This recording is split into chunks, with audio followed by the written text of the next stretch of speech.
Hey, Bridget, thanks for joining us today. As a way of getting started, give us a little background on yourself. Yeah, so my name is Bridget. I'm with Infutor Data Solutions, and I've been here for about 3 years. So what we do at a high level is sell consumer data, and it's the raw data. So it's a little bit unique from most use cases, to say the least. Previous to Infutor, I was with a couple of fintech organizations on the implementation side. So a little bit different from the sales organization, but it was super beneficial. It helped me kind of understand, what the requirements are beyond the sale. So of course, the number one is don't sell what you don't have, because it's going to be difficult for those to be able to build it. So pretty good experience in the past to kind of get me where I am today. And what drew you to sales? So, I mean, I was good at coding, but I didn't love it, right? I kind of was like, I like talking to people. I don't really love solving their problems all the time, right? I like to kind of be the solution selling side of things. So I liked being face to face with people. I loved building relationships. So it kind of made me realize I wanted to flip to the customer side of things. And that's, what drove me to be into sales instead. And what were some of the things you learned along the way? Was it a natural progression or? I learned a lot because I think, sales is, I don't want to say the same thing every single day, but it's exercising the same part of your brain for the most part every single day. And so it helped me realize, I do love the technical side of the business as well. But I think being at Infutor has allowed me to kind of use both sides of my brain and still, utilize the technical side as well. So I think that was a big learning curve of I don't want to get removed from that process entirely just because, it is something that I enjoy. From there, I think something else that I learned is it's important to understand what others need to be successful in their role as well. And I think that was huge in being my last role as, at the fintech companies, because now that I'm partnered with a solutions engineer, I ask the questions of, how are you measured as successful at the organization? What bothers you? What makes you tick? Like, how could we partner more successfully? I think that's kind of a learning curve that not everybody gets to experience, because typically most people go into the SDR role and then sales outbound. Yeah. And what's your sale like there? Is it a long, complex sale or is it transactional or? It depends. So we do 12-month contracts. So we do make sure that the customer is committed for at least 1 year to 36 months. But how long that takes, I've seen it happen in a few weeks. If someone has a problem they need to solve, right, we have data, we can solve that problem.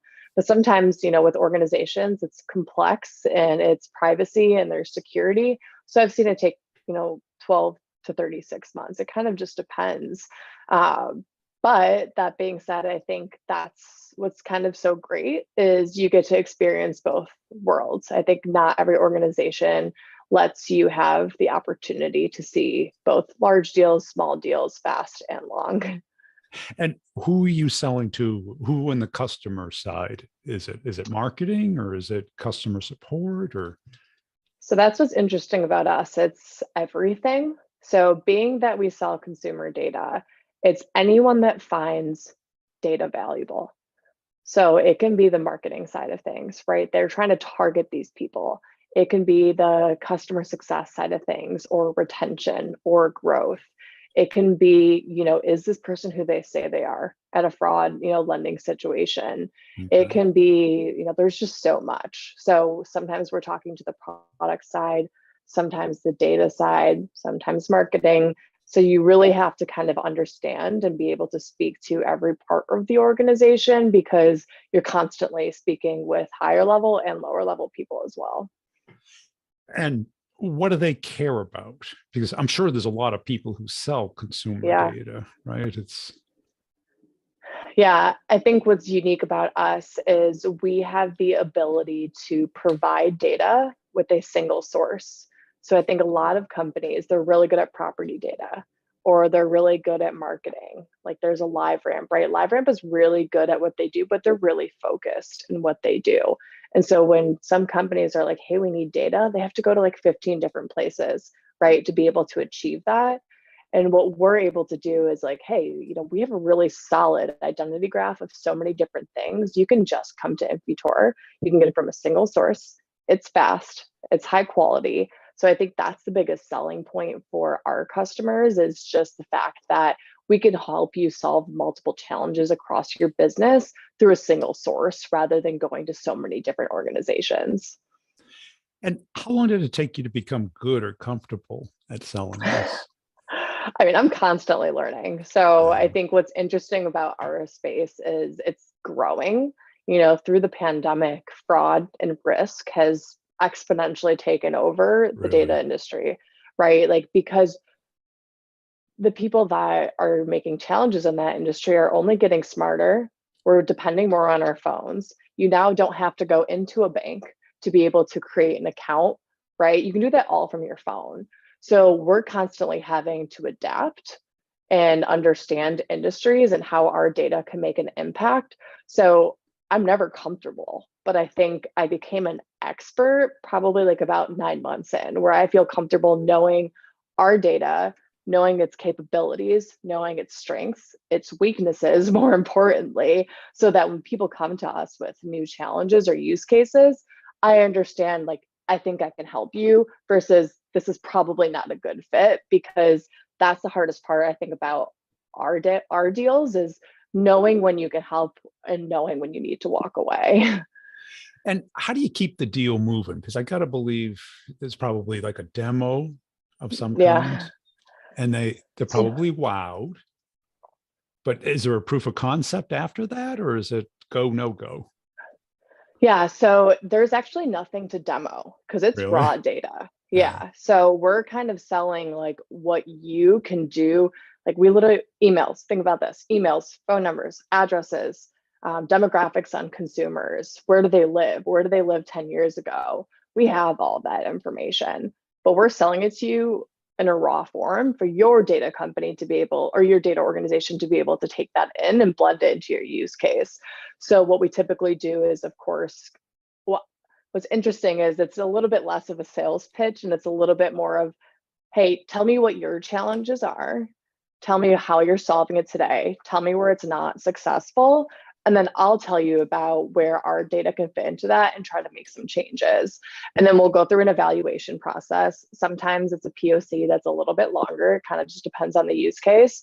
And then, of course, obviously the contract process. But most of the time, there's going to be a phase where the customer tries to evaluate how it's actually going to impact their business.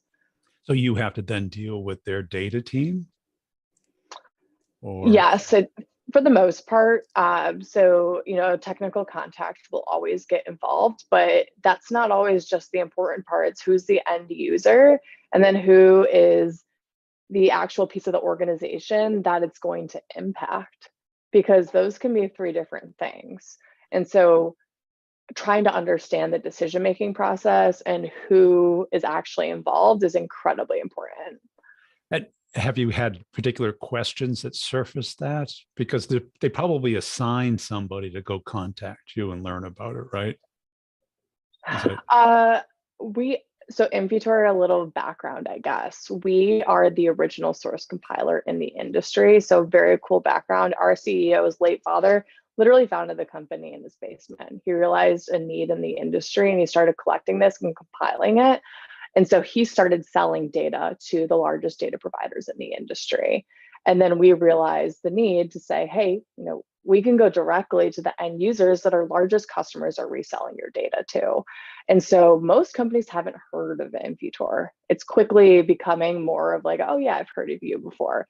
But it's a lot of us reaching out. It's it getting is. better. Okay. But yeah, so it's a lot of asking questions on, I'm speaking with you today, but who else needs to be a part of this process? You have to kind of learn the right questions to ask to make sure the right people are involved, because it's not always an inbound opportunity where it's like, this is the problem, this is how we solve it, this is the ROI. That's a dream scenario. It's not likely. Well, yeah, they probably, "Yeah, I want to learn about this." It's like some real Yes. open, untangible, nothing behind it. Yeah. And typically the person who has the real problem isn't calling you. They're telling somebody to do it, or Yeah.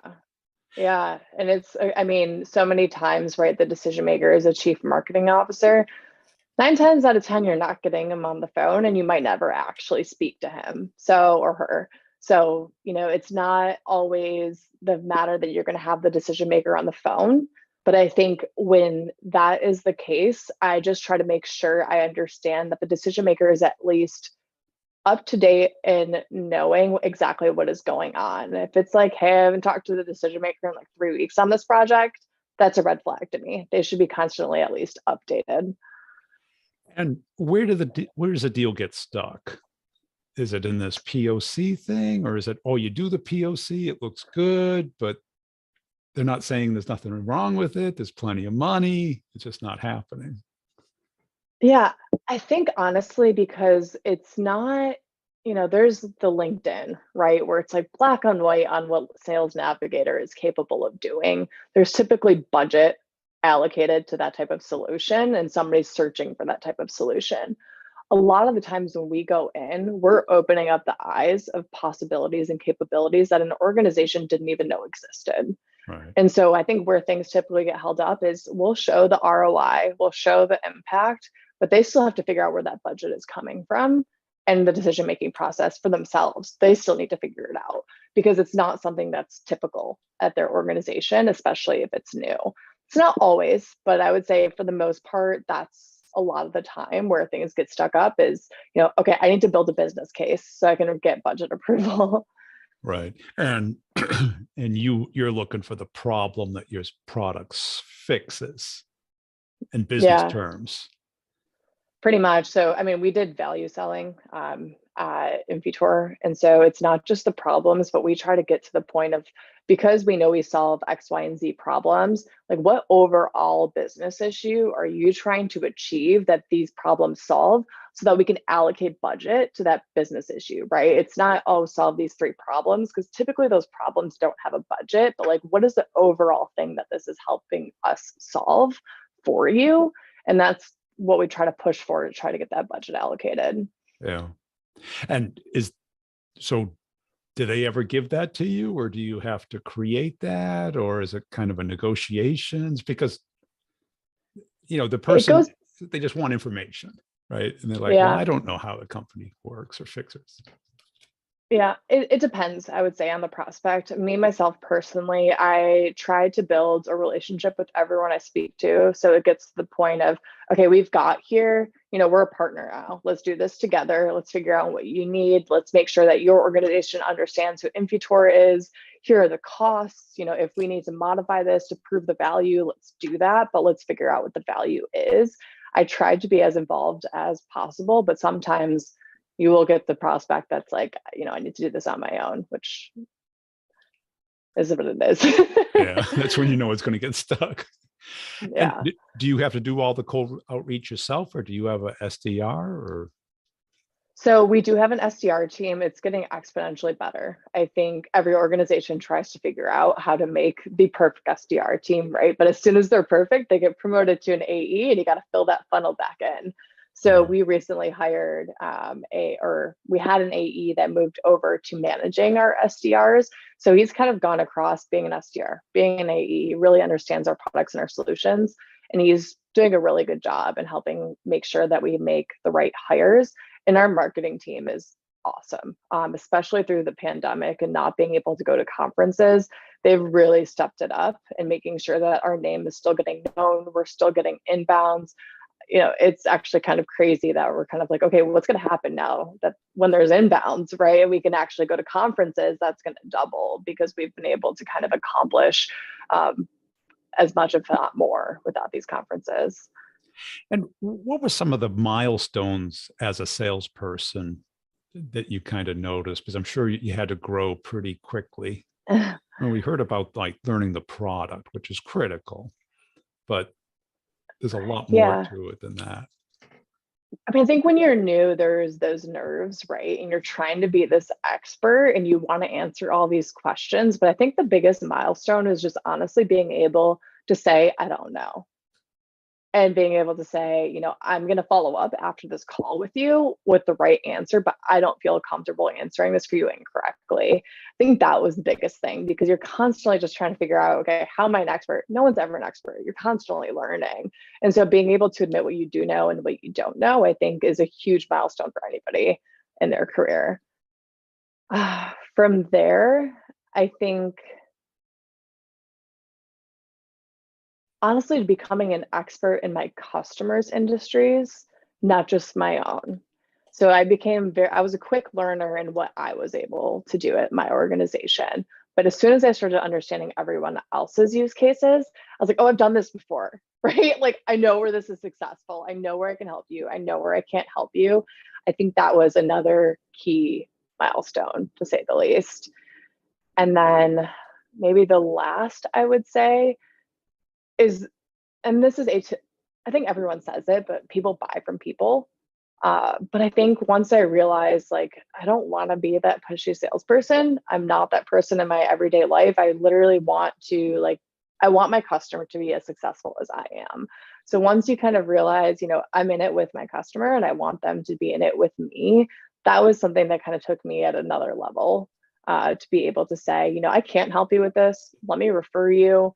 But in the future, they come back when you do that because they trust you. And I think too many reps focus on that. I've got to be the answer person instead of Yeah. the question person. Yeah. Because do they really want to talk about what your data? They want to talk about what your data does for them. Yeah.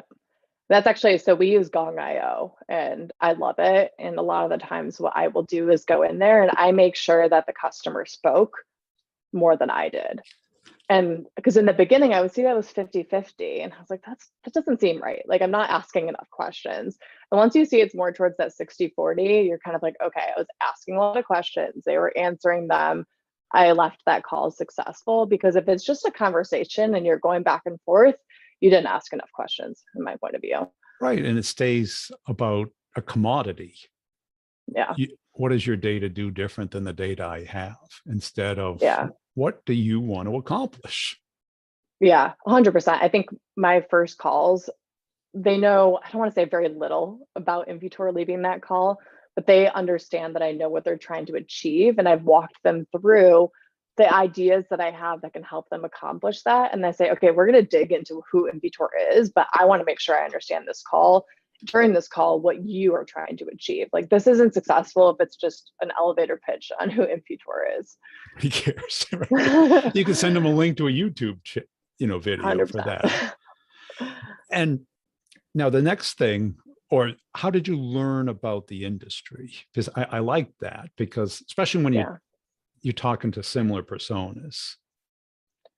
So I actually got recruited into Infutor. So I wasn't familiar with the industry when I came in. And to be honest, I'm so thankful that I came, because I think the idea of identity is never going to go away, right? Brands, people, companies need to know who their prospects or customers are. They need to know who they aren't. That's never going away. And so I think now it's just understanding what niche use cases are most interesting to me, because identity is very broad. But now I think, like, what's gotten me here to, like, my position right now is just figuring out what ticks for me, like what makes me excited, right? There's some prospects that come in, I'm like, yeah, we can help, right? But those ones that I'm like, this is awesome, this is so much fun, I recognize that. And it makes me realize, the types of customers I like working with. And what skill do you want to work on next? What would really take your game to the next level? Yeah, so the thing I'm working on the most right now, and our chief commercial officer pointed out to me, he's awesome. He kind of said, where I think not just me, but where people are struggling is, how does the decision making process work once you actually hand over that contract, right? Do 15 people need to see it? Do 3 people need to see it? How many people have to go through red lines? What does that process actually look like, right? Like, a few weeks ago, he challenged me with some questions to ask my prospects. I call him up and I asked him questions to get that. And he goes, oh yeah, we only sign contracts on Wednesdays. And it was a Wednesday, hoping I was going to get that contract signed on Friday. And I was like, okay, well, this isn't happening this week, right? And so I had no idea. But if you just ask simple questions, like I'm big on asking questions, as long as I know the right questions to ask, but you don't know what you don't know.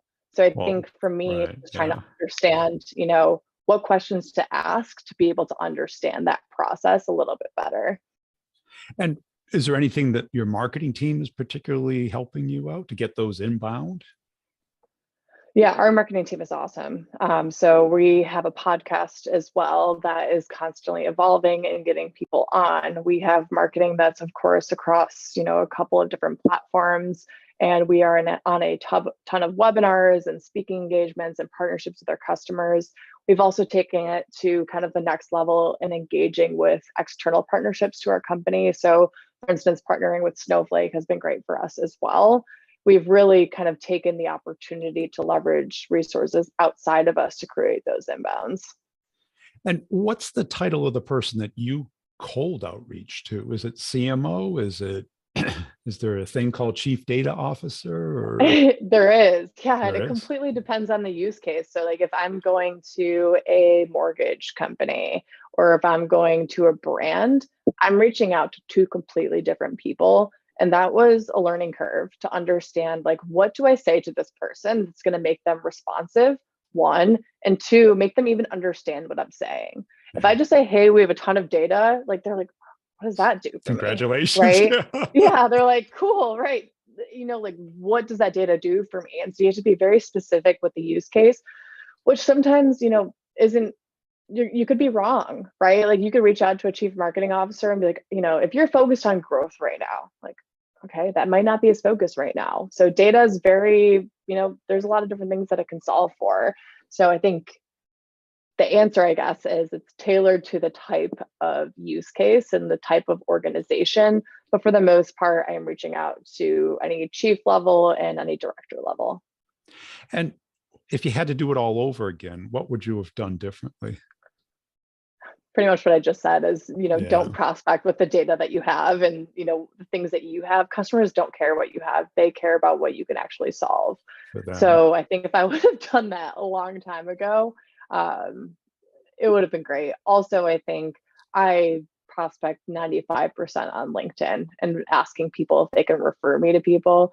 I understand the need to email. I understand needing to see the volume, but I think so many people get bombarded in their email, and being able to see a face on LinkedIn and commenting on someone's posts and showing what you can provide through a connection of just like posting on LinkedIn is, I don't think you can replace it. I think it's an awesome tool. Right. And it gives us somewhat of a know and like element Yeah. to instead of, commercial, which it all boils down to a commercial. And if people Yeah, are in market, you might get them. But exactly. Yeah. you're selling what's probably a latent pain solution. They feel it, but they haven't put a name to it. And wouldn't it Yeah. be nice to fix it? But they didn't think it could be fixed. Yeah. Or another version could be they do it one way because they think it's the only Only way. way, and they Yeah. don't realize that there's an alternative. So that's kind of an interesting conversation as well, because sometimes people will say, we use LiveRamp, we're good, we don't need another company. Yeah. And we don't replace LiveRamp. We just help your LiveRamp relationship be more successful. We don't replace a consumer data platform. We just help that be more successful. So sometimes that talking point is just like, we're not trying to replace what you do today. We're just trying to make it better. And that's a hard conversation because everyone wants to fit into that confirmation bias. I already Yeah. got this covered. Yeah. And I think we always say, like, don't call their baby ugly, right? Like, they might think something's working perfectly fine. And so if you say, hey, oh, you're using LiveRamp and you're not using third-party data, you just need to help them see how it could be if they were, rather than saying, oh my gosh, you're not doing it today. And when you talk to other reps, what's probably the number one thing that you would, if they asked for feedback or Yeah. coaching, and to cut off, years of trial and error, what advice would you give them? Collaboration. I think our sales is a team effort. I think if you're trying to do it on your own, you're not going to get anywhere. I think you have to understand the people at your organization that are successful at different things and understand when to pull those people in. If you're starting in those first 6 months and you're like, I need to do that. And I made that mistake. I think everybody does, right? They're like, I'm going to do this. I'm going to close this deal. I'm going to do it Brute myself. force. Yeah. Yeah. And you're just kind of like, well, no, ask for help. Like, let people help you and you're going to be successful. I think that's a hard thing for a lot of people to understand. It is. I think because being coachable is one thing, but asking for help. Yeah.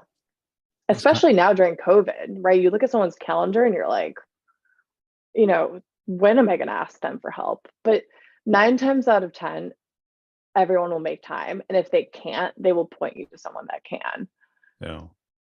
And during the process, did you ever feel like you got stuck or got down? Yes and no. I think you're saying, I'm assuming during the process, you mean through COVID, correct? No, Or just in general? becoming good at sales, because you start off, there's kind of like the imposter syndrome there. I heard the brute force. I'm just going to do it no matter what.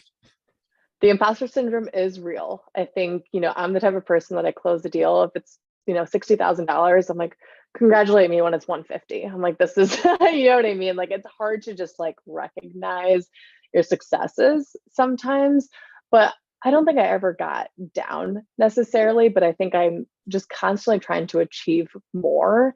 And I try to be better at recognizing my success more often, because if you're trying to just always level up, you'll never be happy. You'll never be happy, right? Like, I want that bigger sale. I want to close this faster. I want to hit 120% of quota, whatever it may be. It's, especially now, I think working from home, like it's hard for people to see what you're doing every single day that's successful. So if you're not getting called off for it, you need to at least recognize it for yourself. And because it's not like a beauty contest sale where people go out and look for 3 to 5 competitors. It's kind of a conceptual sale where you're enabling people to do something differently. Yeah, and sometimes it just depends on the use case. I mean, sometimes there are, it's, property data, we're up against these 3 vendors, and whoever can have better data and whoever can have a better price, that's who they're going to go with. But yeah, I think, what's tough about this job is it doesn't matter how well you prospect. It doesn't matter how well you handle the deal cycle. If that data doesn't perform in the way that they expected it to, it's lost. Like there's no saving it. Where I think sometimes, like I always go back to LinkedIn because it's something I use every day. If someone knows what it is and they know what the tool is, like they kind of go in there, they test drive it and they say, okay, we'll onboard it for 5 reps. It's not that easy, I understand. But I think with us, they can test drive and not like the test drive. Yeah. And it didn't matter. They can say, you were great. The process is great. We love the organization, but it's not right for us right now. You're just kind of like, oh crap. Okay. And what drives you? Is it that success? That's what I heard. Or is it kind of the hatred of wasting your time or losing a deal? Or so definitely time, I would say. But the other thing is like, I like doing it for the other people, right? Like, it doesn't matter for myself if I close the deal in September or if I close it in October. I close it in September because I want the company to be successful. I want the people that work with me to be successful. Like, what drives me is the people that I work with, right? Like, I want everyone to have a shining light on them, because I think sometimes the sales organization gets hand claps a lot more often than everyone else that's involved in the process. And so if you can close that early and you can recognize the people that helped you do that, I think it just, it makes everyone feel good. So I think doing it for the people you work with would probably be my number one. And that congratulations part, because a lot of them, it's a thankless job, right? It's kind of 100%. Oh my gosh. And the amount of people that I don't even know are involved in my deal, right? Like I'm sure I'm passing it on someone that is giving the baton to somebody else and I had no idea. It's hard to recognize those people, but they definitely deserve it, because it's, like, it's just the face that's me that's selling it, but there's a lot more people behind it. Cool. Hey, I really appreciate your time today. Where can people go to connect and follow you? So I am on LinkedIn, of course. My first and last name is complicated, but it's Bridget, Bridget. Last name Elezovic. And I work at Imposter. So connect with us, be an inbound. We'd love to talk to you.